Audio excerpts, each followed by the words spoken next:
Okay,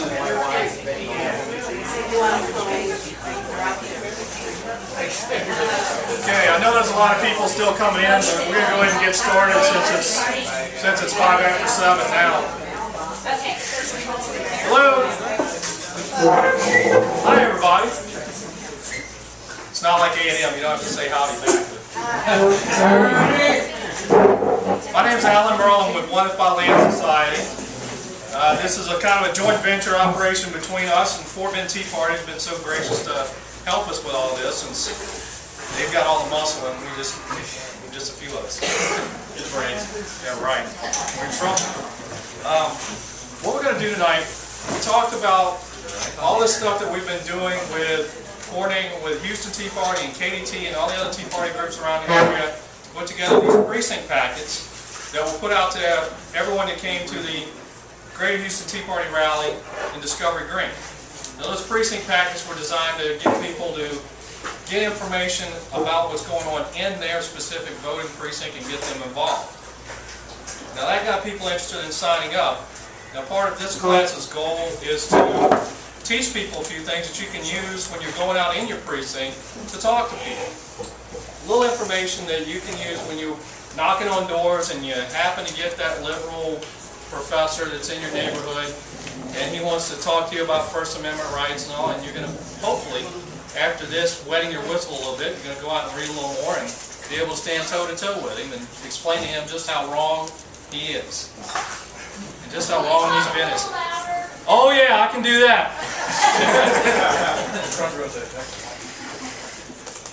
So that's the goal of this tonight's meeting, is to give you a little information, a little insight into the history of the Constitution and the Bill of Rights, what our founding fathers were thinking, why they were thinking that way, and how it should be read today.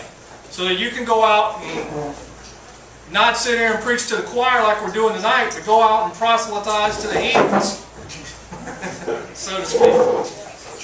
So with that, let's get started. We're going to first go over the historical references on the Constitution, pre-Revolutionary War, and actual ratification of the Bill of Rights and the Founders' own words and intents.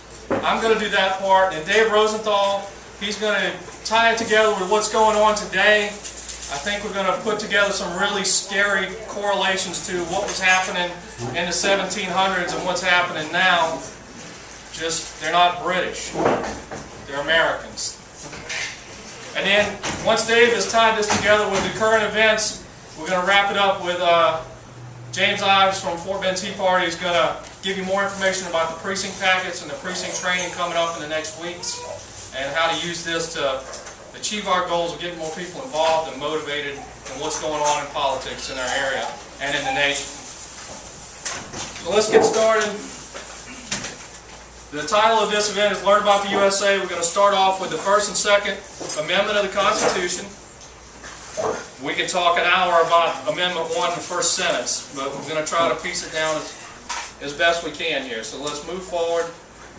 We all know about the Constitution. It was ratified in 1789.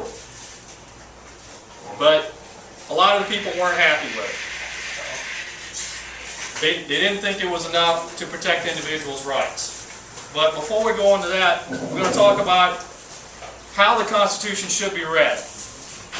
Now, there's a wealth of information out there on the internet. I researched all this strictly off the internet. Heritage Foundation, if you're not a member, if you don't go to their website regularly, please start doing so. They are a wealth of information about founding principles and current events. You can spend hours on there learning about the Constitution. What website? The Heritage Foundation. Send them a little donation. They've got tons of money, but they use it properly, and they can use some more. What I found on Heritage's website is a discussion about original intent. Now, back when the Constitution was first written, and for 100 years at least after that, everyone just took it as common knowledge that you read the Constitution how it was written from the perspective of the people that wrote it, and that's it. You didn't put your own spin on anything. But somehow that got twisted around when the lawyers brought in case law study rather than constitutional law study. It was a slow erosion, Because if you continue to look at case law, one judge is going to come up with one idea that erodes a little bit, and the next judge is going to build on that until it's something you can't even recognize from what it was in the Constitution. The Constitution must be read with original meaning. What the words meant when the Constitution was drafted and ratified. Not in any context of today. Why not? Because we can't be a nation of law if the law changes with the whims of man. In 20 years, if somebody decides, well, we shouldn't have blue cars anymore, I don't like them. That's not constitutional. You can't just change things just because of a different perspective. That's why it was written. If it was meant to change and be a living document, as our liberal friends like to call it, they wouldn't have had to write it down. But besides the Constitution itself, there's other things we can use. The Constitution, the language is different from what we're used to now. The English language was very different then, especially the formal language in which it was written. So we can also use the founders' own words and their writings about it to give us some perspective and understand the context in which the laws were written, what was in their minds at the time, what they were going through, is a big help to realize what their intent was with the individual laws. We're going to talk first about a little bit of the origins. We're going to go through this real quick because we've got a lot of data to go over. The Bill of Rights origins really started with the French and Indian War and before that. The French and Indian War was mainly fought on the North American continent, but it was one of the first true world wars. It was fought from India to North America to Europe.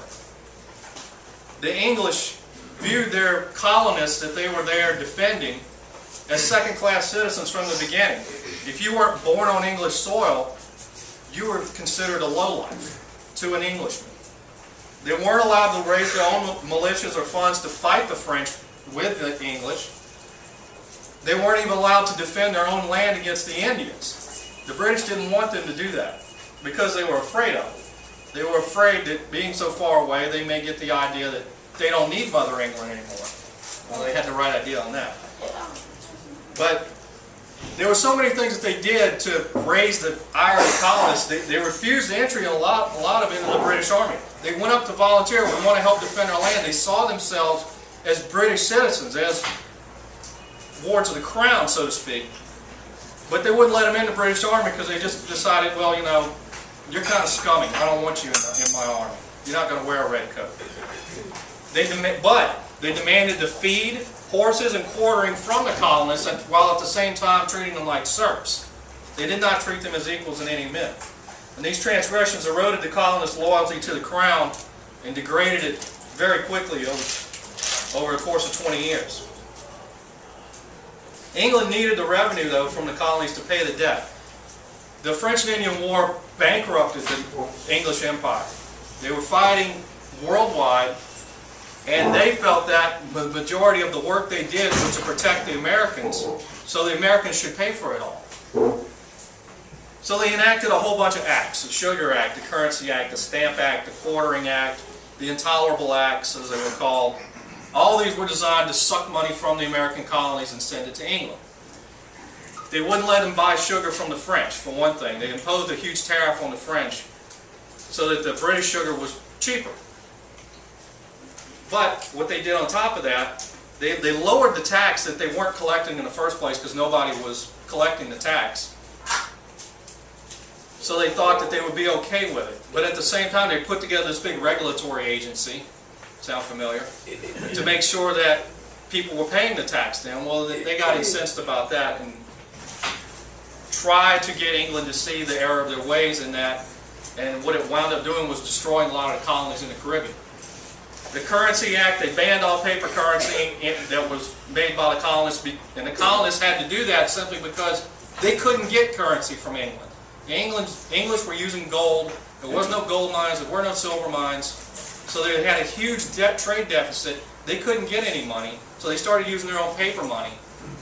The English didn't like that, so they got rid of it. They placed a tax on all legal documents created in the colonies under the Stamp Act. What that did is really made you feel like a serf, because if I wanted to file a writ against my neighbor